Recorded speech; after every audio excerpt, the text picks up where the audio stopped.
các bạn đã quay trở lại với bếp xanh. Hôm nay cô sẽ hướng dẫn các bạn một món ăn đặc trưng của nước Ý, đó là món bánh tiramisu.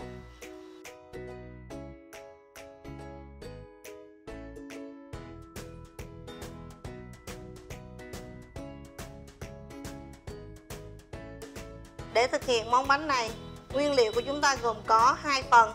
Phần thứ nhất là phần nấu nước đường. Ở phần nấu nước đường, nguyên liệu của chúng ta gồm có 100g nước, 80g đường và một gói cà phê pha sẵn.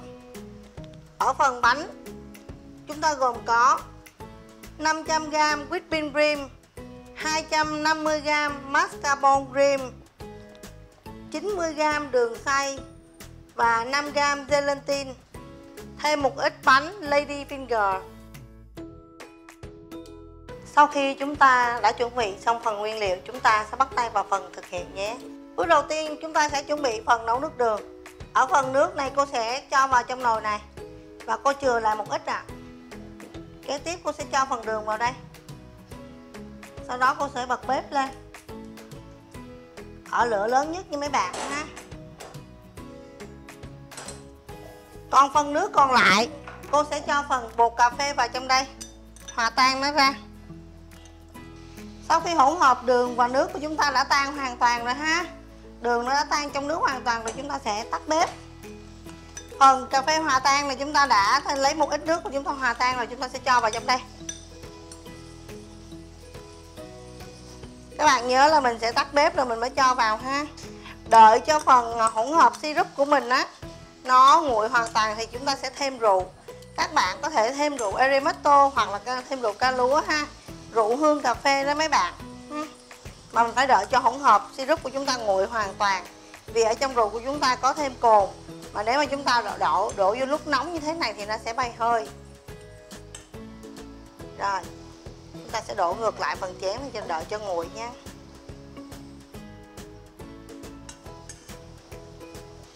Đây cô sẽ cho cái phần whipping cream vào trong đây. Chúng ta sẽ cho phần đường vào trong đây, mình đánh luôn ha.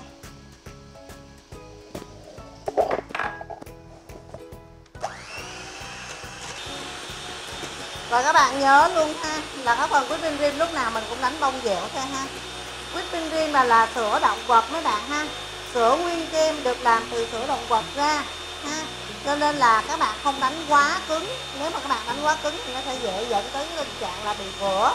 Có nghĩa là bị tách giữa phần bơ và phần sữa ra đó mấy bạn. Nếu mà các bạn không yên tâm thì các bạn có thể kê ở dưới cái âu này của mình một thau nước đá để làm cho nó lạnh cái phần này. Cái phần này nó lạnh thì nó sẽ khó vữa hơn ha, giảm thiểu cái mà mình đánh quá lâu nó nóng sinh ra nhiệt nó nóng thì cái phần whipping cream của mình nó dễ bị vữa. Còn nếu mà các bạn mà đánh quen rồi thì mình có thể để từ trong tủ lạnh mình lấy ra rồi mình đánh nhanh ha.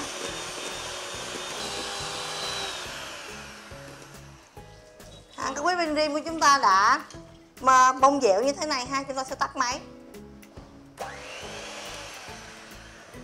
Sau khi chúng ta đánh whipping cream xong ha, ở đây là phần mascarpone cream thì cô sẽ dùng cây phới này ha, cô đánh nó lên như vậy. Mình tránh tình trạng là mình đánh nó quá nhiều ha, nó sẽ dễ bị vữa. Và cô cho thêm whipping cream vào trong đây để làm cho một hỗn hợp rất là sệt và một hỗn hợp rất là lỏng, thì làm cho hai cái hỗn hợp nó dung hòa lại với nhau ha. Sau khi chúng ta đã thấy hỗn hợp nó dung hòa lại như vậy rồi ha, thì chúng ta sẽ đổ ngược lại vào trong cái hỗn hợp whipping cream này.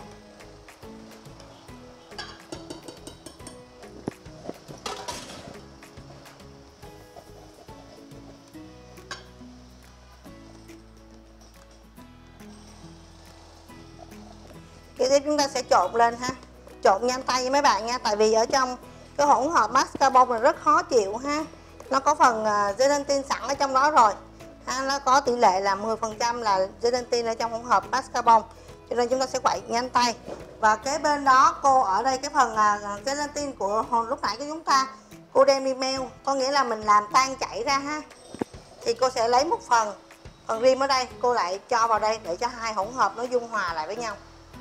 Tất cả những cái hỗn hợp gì mà các bạn bỏ vô chúng ta đều phải làm cho nó dung hòa lại với nhau ha, nó trộn lẫn lại với nhau. Sau khi chúng ta đã dung hòa hai hỗn hợp gelatin và cái hỗn hợp cream này rồi ha, chúng ta sẽ cho vào đây và quậy thật là nhanh tay mấy bạn nha.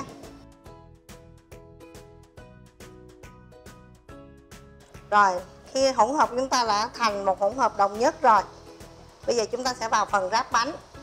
Bánh này các bạn có thể sử dụng khuôn ring, có nghĩa là khuôn không đáy mấy bạn. Các bạn làm ra những ổ bánh thì cái lớp đế bánh sẽ là lớp đế bánh lady finger hoặc là lớp đế bánh bông lan, tùy theo các bạn thích ha. Nhưng mà ngày hôm nay cô muốn biến tấu lên một chút xíu thì cô sẽ làm những cái tiramisu này ở trong những cái ly. Thì bắt đầu mình vô phần ráp bánh. Thì ở đây cái phần syrup của chúng ta bây giờ đã nguội rồi các bạn ha. Cô sẽ thêm vào trong đây là 20g rượu Aramitto. Các bạn có thể thêm rượu ca lúa ha, rượu hương cà phê đó mấy bạn ha, tùy theo các bạn thích. Cô sẽ cho phần rim vào cái phần bao kem này nha.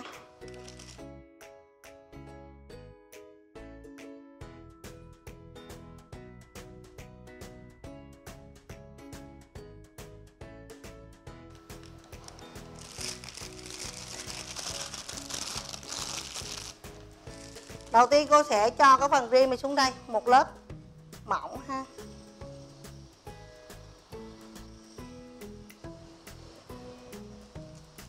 Kế tiếp cái phần bánh lady finger này cô sẽ nhúng vào cái phần syrup cà phê này.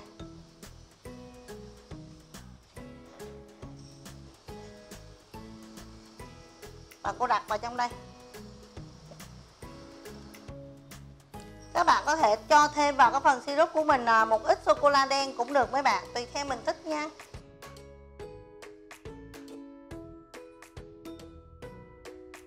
Ha, sau đó chúng ta lại thêm cái phần filling lên ha.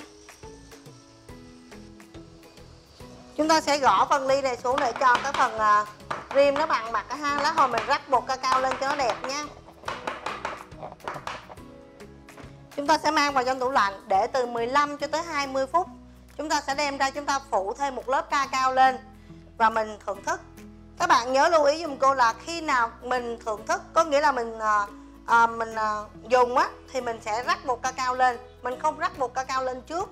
Vì lý do khi chúng ta bỏ vào tủ lạnh thì tủ lạnh nó sẽ ra cái hơi nước, làm cho cái bột cacao của chúng ta nó bị đặc lại. Nó sẽ bị một là làm cái mặt bánh của mình không đẹp, hai nữa nó sẽ bết dính như vậy á, thì cái vị cacao của nó sẽ không còn ngon nữa ha.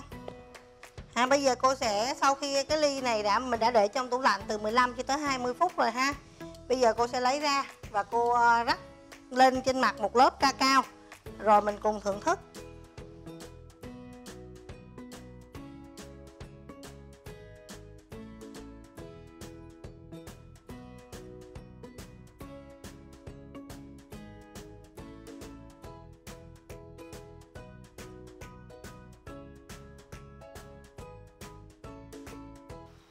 Vậy là chúng ta vừa hoàn thành xong món bánh tiramisu.